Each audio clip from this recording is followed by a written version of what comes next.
Assalamualaikum semuanya. Semoga kalian semua dalam keadaan sehat dan dilancarkan rezekinya. Amin ya robbal alamin. Seperti kita ketahui bahwa Abu Nawas adalah tokoh sufi yang telah bertaubat dari segala bentuk kemaksiatan. Dunia kelam yang pernah dijalani menjadikan dirinya seorang pemabok. Hingga pada akhirnya ia pun menyesali dan bertekad untuk meninggalkannya. Semenjak itu Abu Nawas paling tidak suka bila ada orang yang mengajaknya minum minuman arak. Ia tak segan-segan memukulnya dengan tongkat hingga orang tersebut lari ketakutan. Abu Nawas bisa menjadi orang yang jenaka manakala sedang berkumpul bersama kawan-kawannya. Namun ia bisa juga menjadi orang yang kejam dan menakutkan apabila ada yang membujuknya untuk minum arak. Pada suatu ketika, beberapa orang Yahudi mengajak Abu Nawas berpesta di rumah mereka. Sebenarnya Abu Nawas ingin menolak, tapi karena mereka terus memaksa, akhirnya Abu Nawas pun menurutinya. Acara pesta diadakan dengan sangat meriah.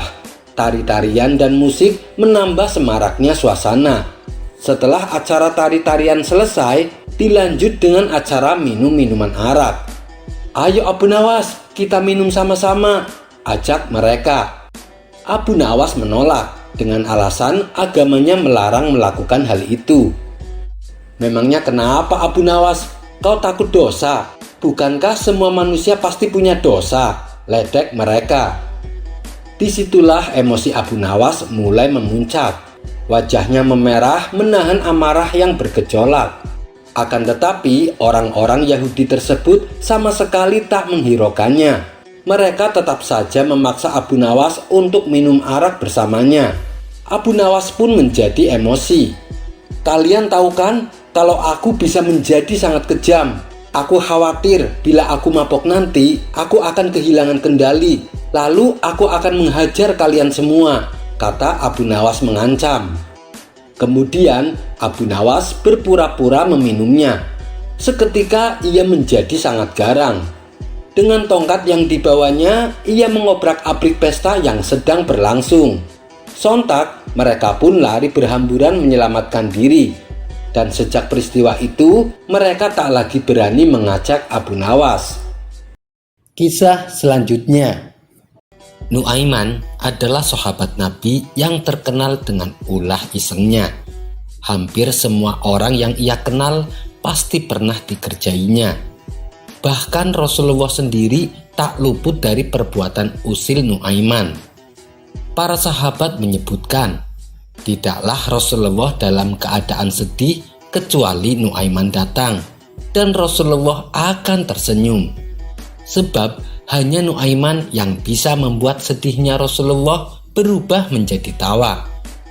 Namun di balik kelucuannya yang sering membuat Rasulullah tertawa, Nuaiman ternyata seorang pemabuk. Setiap kali ia kedapatan mabuk-mabukan, Rasulullah menghukum cambuk. Bukannya kapok, tapi justru ia sering mengulangi perbuatannya yang membuat para sahabatnya jadi geram. Mereka menganggap Nuaiman mempermainkan hukum Allah dan Rasulnya. Suatu hari saat Nuaiman kedapatan mabuk lagi, para sahabat langsung menangkap dan menghukumnya. Mereka mencambuk Nuaiman dan mencelanya. "Semoga Allah melaknatmu Nuaiman." Rasulullah yang mendengar itu langsung menegur sahabatnya yang berkata demikian. "Jangan kalian laknat Nuaiman, karena dia cinta Allah dan Rasulnya." Bahkan dalam salah satu riwayat, Rasulullah menceritakan Nuaiman akan memasuki surga dengan tertawa. Itulah sekelumit mengenai sahabat Nuaiman. Berikut ini akan kami ceritakan beberapa kisah lucu sahabat Nuaiman. Suatu kali sahabat Abu Bakar menemui Rasulullah. "Wahai Rasulullah, saya minta izin. Saya ingin mengajak sahabat Anda untuk ikut berdagang ke negeri Syam," pinta sahabat Abu Bakar. "Siapa?" tanya Rasulullah. "Nuaiman ya Rasul," jawab sahabat Abu Bakar. Rasulullah mengizinkannya dengan perasaan agak sedikit terkejut, sebab sifat dan perangai Nuaiman itu aneh dan tidak bisa diprediksi. Dalam perjalanan dagang tersebut, Abu Bakar juga mengajak serta satu orang lagi, yaitu Suwaibid bin Harmalah. Dua orang ini merupakan sahabat Rasulullah yang memiliki sifat bertolak belakang. Nuaiman sebagai sosok yang apa adanya serta mengesalkan, sedangkan Suwaibid adalah sosok yang sangat jujur dan amanah. Suwaibid dipercaya oleh Abu Bakar untuk menjaga perbekalan makanan. Setelah menempuh perjalanan yang lumayan jauh, sampailah mereka bertiga di kota Sam.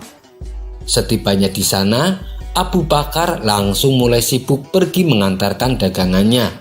Sementara Nuaiman dan Suwaibid duduk setia menjaga perbekalan dan dagangannya Abu Bakar. Hari pun menjelang siang, perut Nuaiman mulai terasa keroncongan. Karena lapar, Nuaiman meminta bekal makanan kepada Suwaibid. "Berikan aku roti, perutku sangat lapar," pinta Nuaiman. Tapi permintaan Nuaiman ditolak mentah-mentah oleh Suwaibid. "Saya juga lapar, tapi tunggulah sampai Abu Bakar datang," ujar Suwaibid kepada Nuaiman. "Berikan aku sepotong saja," kata Nuaiman memaksa. Suwaibid tetap tidak mengizinkan Nuaiman memakan bekal makanan yang dibawanya. Sikap Suwaibid ini membuat Nuaiman jengkel. Ia pun berniat membalas apa yang dilakukan Suwaibid. Ia kemudian menemui sejumlah orang di pasar dan menawarkan bahwa ia menjual seorang budak dengan harga yang cukup murah. Nuaiman menyebut bahwa budak yang ia miliki sering mengaku kalau dirinya adalah orang yang merdeka. Setelah ada orang yang berniat membeli budak, Nuaiman pun membawa calon pembeli ke hadapan Suwaibid temannya sendiri. Nuaiman langsung menunjuk Suwaibid yang sedang duduk. "Itu dia budak yang akan saya jual," kata Nuaiman. Sontak saja Suwaibid merasa terkejut dan mengaku bahwa dirinya adalah orang merdeka. Berkali-kali Suwaibid menjelaskan bahwa ia adalah orang yang merdeka kepada calon pembeli. Namun karena sudah dijelaskan Nuaiman, calon pembeli itu berkata kepada Suwaibid, "Tidak usah mengelak, kami sudah paham sifatmu." Suwaibid pun lalu dibawa oleh orang tersebut. Setelah Suwaibid dibawa sebagai budak, tidak lama kemudian datanglah Abu Bakar menghampiri Nuaiman. "Mana Suwaibid?" tanya Abu Bakar. "Sudah saya jual," jawab Nuaiman. Mendengar hal itu, Abu Bakar kaget bukan main. Nuaiman pun menceritakan dengan jujur kejadiannya kepada Abu Bakar. Kemudian Suwaibid ditebus kembali oleh Abu Bakar dari orang yang membelinya. Ketika cerita ini sampai ke telinga Rasulullah, Rasulullah pun tertawa hingga menunjukkan gigi gerahamnya. Di masa kepemimpinan Khalifah Utsman bin Affan, Nuaiman pernah juga mengerjai kakek tua. Kala itu, Nuaiman yang sedang duduk santai melihat seorang kakek buta tampak kebingungan. Ia berjalan mondar-mandir dengan tongkatnya. Rasa penasaran pun hingga pada diri Nuaiman. "Apa sih sebenarnya yang kakek tua itu cari?" tanya Nuaiman dalam hati. Kakek buta tersebut adalah Mahromah bin Naufal. Usianya sudah 115 tahun. "Hei kakek tua, mendekatlah, kemari ke sini," seru Nuaiman. Kemudian kakek buta itu mendekati suara yang memanggilnya. "Kau ini kenapa? Kenapa dari tadi mondar-mandir terus?" tanya Nuaiman. "Aku kebelet kencing, tapi aku belum menemukan tempatnya," jawab kakek buta itu. "Oh, ngomong dong dari tadi," sahut Nuaiman. Kemudian Nuaiman memegang tangan kakek buta dan menuntunnya. Di saat itulah muncul ide usil Nuaiman. Ia mengantarkan kakek buta itu masuk ke dalam masjid. Kala itu para sahabat sedang khusyuk melakukan sholat. Nuaiman menuntunnya ke tempat pengimaman. "Kita sudah sampai, Kek. Silahkan, kakek mau ngapain aja terserah," kata Nuaiman. Kakek buta lalu bertanya, "Apakah di sini benar-benar aman? Apakah tidak ada orang?" Nuaiman menjawab, "Jangan khawatir, aman. Lakukanlah keperluanmu." Seketika itu Nuaiman langsung pergi meninggalkan kakek buta dan menghilang entah kemana. Sedangkan kakek buta mulai membuang hajat yang sudah lama diempetnya. Ia kemudian membuka celana dan kencing di tempat pengimaman. Sontak situasi menjadi gempar dan memanas. Para sahabat langsung mempercepat sholatnya. Setelah selesai sholat, mereka mendekati kakek buta dan hendak memukulnya. Tetapi setelah diinterogasi, ternyata kakek tua itu matanya buta. Betapa malunya kakek buta itu. Ternyata ia telah dijebak dan dipermainkan. Setelah mengetahui bahwa yang membuat dia malu dan sial adalah Nuaiman, maka kakek buta itu berjanji akan mencari Nuaiman. "Saya tidak akan keluar dari kota Madinah sebelum saya berhasil menemukan Nuaiman dan memukulnya dengan tongkat saya." Aksi Nuaiman ini sangat membuatnya jengkel, sebab dia dipermalukan dan menjadi tontonan para jamaah yang sedang sholat di masjid. Sejak saat itu, kakek buta terus mencari keberadaan Nuaiman. Ia bertanya ke sana kemari kepada setiap orang yang ia jumpai, namun tidak ada satupun yang mengetahuinya. Tidak lama kemudian, Nuaiman datang kembali dan menghampiri kakek buta. "Hei kakek buta, kamu kenapa?" tanya Nuaiman. "Saya sedang mencari Nuaiman. Dia telah mempermainkan dan mempermalukan saya," jawab kakek buta. Padahal yang berada di hadapannya adalah Nuaiman sendiri. Tapi karena tidak bisa melihat, kakek buta itu tidak mengetahuinya. "Lalu apa yang akan kakek lakukan bila bertemu dengannya?" tanya Nuaiman kembali.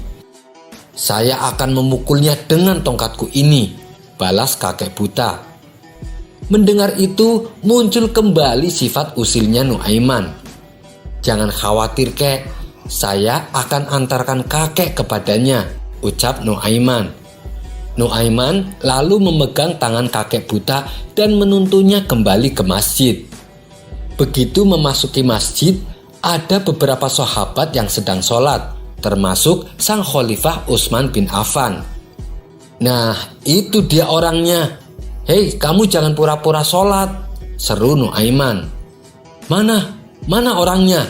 teriak kakek buta tak sabar. Kemudian Nuaiman menyodorkan tongkat yang dipegang kakek tua ke tubuh Khalifah Utsman bin Affan yang sedang sholat. Dengan penuh dendam, si kakek buta memukulkan tongkatnya ke tubuh Khalifah Utsman bin Affan. Ia memukul dengan sangat keras dan bertubi-tubi. "Kurang ajar, berani-beraninya kamu mempermainkan saya," teriak kakek buta sambil terus memukul Khalifah Utsman bin Affan. Sementara Khalifah Utsman bin Affan hanya diam saja karena ia sedang dalam keadaan sholat. Sontak hal ini membuat gempar seisi masjid. "Hei, ada musuh yang mau membunuh Amirul Mukminin," teriak salah satu jamaah. Mendengar itu, si kakek buta kaget bukan main. Ia pun langsung ditangkap dan diinterogasi. Ternyata lagi-lagi ini adalah ulah Nuaiman. Si kakek menyesal, malu dan merasa bersalah. Berkali-kali ia meminta maaf kepada Khalifah Utsman bin Affan. Sang khalifah hanya tersenyum. Beliau sama sekali tidak mempermasalahkannya. Bahkan ketika para sahabat hendak menghukum Nuaiman atas perbuatan usilnya, sang khalifah mencegahnya. "Jangan ganggu dia. Dia adalah orang yang sangat dekat dan dicintai oleh Rasulullah," kata sang khalifah mewanti-wanti. Sekian dulu perjumpaan kita kali ini. Sampai bertemu lagi di kisah selanjutnya. Terima kasih yang sudah subscribe dan setia menonton channel ini. Kisah selanjutnya. Suatu kali Ada salah satu warga yang suaminya menderita penyakit batuk dalam waktu yang cukup lama. Ia sudah mendatangi semua tabib yang ada di kota Baghdad. Namun penyakit sang suami tak kunjung sembuh. Kemudian salah satu tetangganya menyarankan supaya meminta tolong kepada Abu Nawas. Dia kan bukan tabib, mana mungkin bisa mengobati, kata si wanita menolak. Iya, saya tahu. Tapi dia pernah mengobati putra mahkota dan juga pernah mengobati Baginda Raja. Lalu keduanya bisa sembuh oleh Abu Nawas, ujar tetangganya. Baiklah, apa salahnya kalau dicoba, pikir si wanita. Kemudian pada esok harinya si wanita mendatangi rumah Abu Nawas. Tuan Abu, sudilah kiranya Tuan Abu menyembuhkan penyakit suami saya, kata si wanita dengan menangis terseduh-seduh. Memangnya suami Anda sakit apa? Tanya Abu Nawas. Suami saya telah lama menderita penyakit batuk. Sudah banyak tabib yang saya datangi, tapi penyakit suami saya tak kunjung sembuh, jawab si wanita. Loh, saya ini bukan tabib, jadi saya tidak tahu cara menyembuhkannya, balas Abu Nawas. Tapi kata tetangga saya, Tuan Abu pernah mengobati sang putra mahkota dan mengobati Baginda Raja, dan kedua-duanya bisa sembuh, ujar si wanita.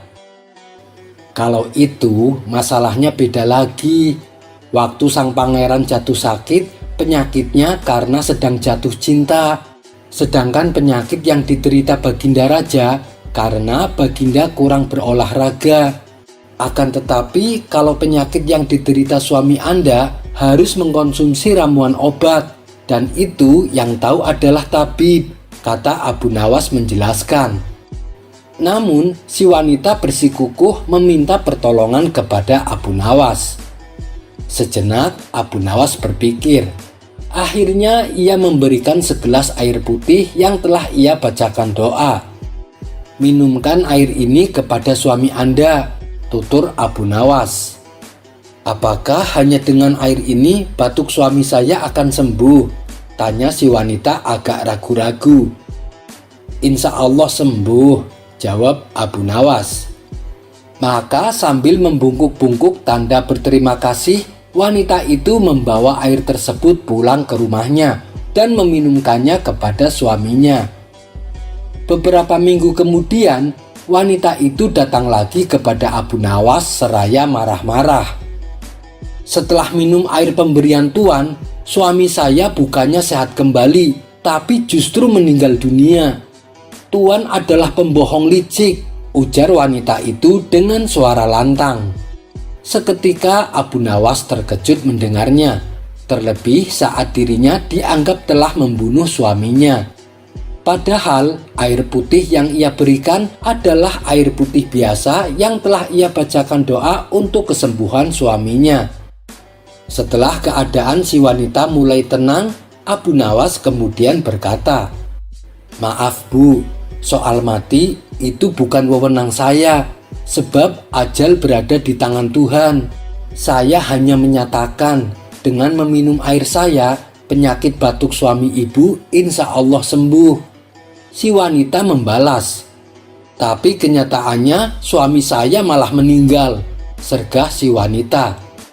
"Sabar dulu Bu, setelah suami ibu meninggal, apakah ia masih batuk?" tanya Abu Nawas membela diri. "Tentu saja tidak, mana ada orang mati masih bisa batuk," ujar si wanita. "Nah, itu maksud saya, batuknya sembuh bukan? Adapun akhirnya suami ibu meninggal dunia, begitulah memang akhir hidup setiap insan. Saya dan ibu pun bakal meninggal. Bagaimana pula saya dapat mencegah kematian kalau takdir Tuhan telah menentukan ajalnya," kata Abu Nawas beralasan. Setelah mendengar penjelasan Abu Nawas, si wanita lalu pamit pulang dengan perasaan tenang. Kisah selanjutnya. Suatu ketika, saat hujan turun dengan derasnya, Abu Nawas duduk terpaku di dalam rumah. Lalu terbesit di benaknya sebuah sop yang hangat. Alangkah nikmatnya bila suasana dingin begini, aku mempunyai sop yang hangat, pikir Abu Nawas. Sedang enak-enaknya melamun, tiba-tiba terdengar pintu rumahnya diketuk. Abu Nawas pun bergegas bangkit dan membukakan pintu. Ternyata yang datang adalah Abu Jahil. "Ada perlu apa datang kemari?" tanya Abu Nawas. Dengan sedikit malu-malu, Abu Jahil menjawab, "Aku ingin bertanya sesuatu padamu," ujar Abu Jahil. "Oh, silahkan, masuklah, di luar sedang hujan," ajak Abu Nawas. Setelah Abu Jahil dipersilahkan duduk, kemudian Abu Nawas kembali berkata, "Wahai Abu Jahil, apa yang ingin kau tanyakan?" tanya Abu Nawas. "Begini Abu Nawas, suasana hari ini sangat dingin, ditambah dengan turunnya hujan. Tentu akan nikmat sekali bila memakan sop hangat. Kalau boleh, aku memintanya sepiring," pinta Abu Jahil. Mendengar itu, Abu Nawas terkejut. Ya Allah, ternyata Abu Jahil bisa mencium isi pikiranku. Mulai sekarang, aku harus berhati-hati bila akan melamunkan sesuatu, pikir Abu Nawas. "Sebenarnya aku berniat untuk memakannya sendiri, tapi berhubung kamu sudah mengetahuinya, mau tidak mau aku harus membagikannya kepadamu," ucap Abu Nawas. Abu Jahil sontak kegirangan mendengarnya. "Terima kasih Abu Nawas," balas Abu Jahil. Ia pun sudah tak sabar menunggu untuk memakan sop hangat milik Abu Nawas. Akan tetapi Abu Nawas malah kembali duduk dan melamun. Tentu saja tingkah Abu Nawas ini membuat Abu Jahil kebingungan. "Hei Abu Nawas, mana sopnya? Aku sudah tidak sabar nih. Kamu malah melamun," kata Abu Jahil. "Sini Abu Jahil, duduklah di sampingku, dan kita melamun bersama-sama membayangkan makan sop hangat," timpal Abu Nawas. "Maksudnya bagaimana Abu Nawas?" tanya Abu Jahil tak mengerti. "Sebelum kamu datang, aku sedang melamun membayangkan sop hangat. Sayangnya aku tidak punya uang untuk membelinya. Tapi tiba-tiba kamu datang dan meminta sop yang ada dalam lamunanku. Oleh karena itu, marilah kita melamun bersama-sama membayangkan sop hangat yang enak dan lezat," balas Abu Nawas. Mendengar itu, Abu Jahil langsung ngeloyor pergi meninggalkan rumah Abu Nawas. "Dasar orang aneh," teriak Abu Jahil. Kisah selanjutnya. Situasi di kampung Abu Nawas belakangan ini sedang marak pencurian. Beberapa tetangga Abu Nawas sudah menjadi korbannya. Pelakunya terbilang nekat sebab ia beraksi hanya seorang diri. Namun apabila ada yang berani melawan atau menghalang-halangi, si pencuri tak segan-segan untuk membunuhnya. Tentu saja hal ini membuat resah warga. Berbagai upaya sudah dilakukan untuk mengungkap siapa pelakunya, tapi si pencuri sangatlah cerdik sehingga identitasnya sulit diketahui. Akhirnya warga meminta bantuan istana supaya kampungnya dijaga. Maka Baginda Raja mengirim puluhan prajurit untuk menjaga keamanan. Beberapa prajurit disiagakan di tempat-tempat yang rawan pencurian. Sementara beberapa prajurit lainnya bertugas berkeliling kampung. Namanya saja pencuri cerdik, ia bisa dengan mudah menyelinap tanpa ketahuan. Dan kali ini rumah Abu Nawas yang akan menjadi sasarannya. Saat tengah malam tiba, si pencuri memanjat atap rumah Abu Nawas. Sang istri yang masih terjaga menyadari kehadiran si pencuri. Ia pun segera membangunkan Abu Nawas. "Wahai suamiku, di atap rumah kita ada seorang pencuri," kata sang istri kepanikan. Abu Nawas terkejut dan segera terbangun. "Aku takut suamiku, apa yang harus kita lakukan?" tanya sang istri. Sejenak Abu Nawas terdiam. Kalau ia melawan, itu tidak mungkin. Bisa-bisa ia mati terbunuh, pikir Abu Nawas. Di saat suasana sedang genting, tak menyurutkan Abu Nawas untuk kehilangan akal cerdiknya. "Aku punya ide, kau turuti saja perintahku," tutur Abu Nawas. Setelah Abu Nawas memberitahu rencananya, sang istri langsung mengiyakan. Kemudian dengan suara lantang sang istri berkata, "Wahai suamiku, apakah di karung ini semuanya berisi uang? Dari mana kau dapatkan uang sebanyak ini?" Abu Nawas pura-pura emosi dan menjawab, "Tengah malam begini kamu membangunkan aku hanya untuk menanyakan asal uang tersebut." Sang istri kembali berkata, "Benar wahai suamiku, sebab aku penasaran uang sebanyak ini kau dapatkan dari mana?" Abu Nawas membalas, "Dulu semasa muda aku adalah perampok dan uang tersebut adalah hasil rampokanku." "Aku tidak percaya, kamu pasti bohong," ujar sang istri. "Wahai istriku, jika kau tahu apa rahasianya, pasti kau akan percaya," tutur Abu Nawas. "Ceritakanlah padaku, aku sungguh ingin mengetahuinya," timpal istrinya. "Aku akan memberitahu, tapi kamu jangan bilang siapa-siapa.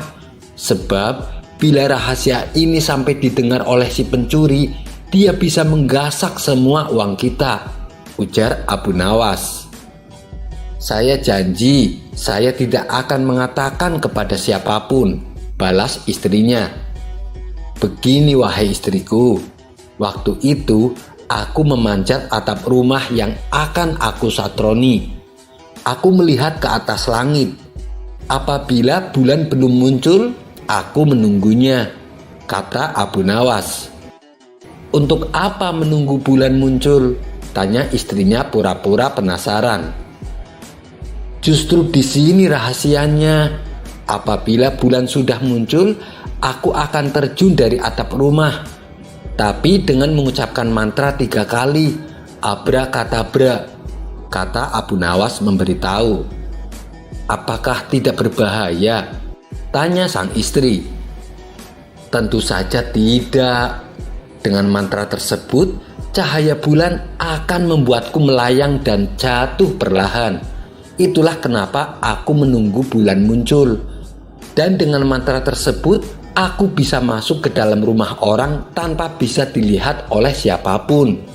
Aku bisa mencuri semua harta di rumah orang tanpa ketahuan," kata Abu Nawas menjelaskan. Sementara si pencuri yang berada di atap rumah Abu Nawas menguping pembicaraan mereka berdua. "Ilmu yang luar biasa. Kau sungguh bodoh Abu Nawas. Malam ini hartamu akan saya kuras tanpa kamu sadari," kata si perampok dalam hati. Ia pun segera mempraktekkan ilmu yang ia dengar dari Abu Nawas. "Malam ini aku sangat beruntung. Cahaya bulan sangat mendukung untuk aksiku. Ia bersinar sangat terang," kata si pencuri. "Abrakadabra," ucap si pencuri.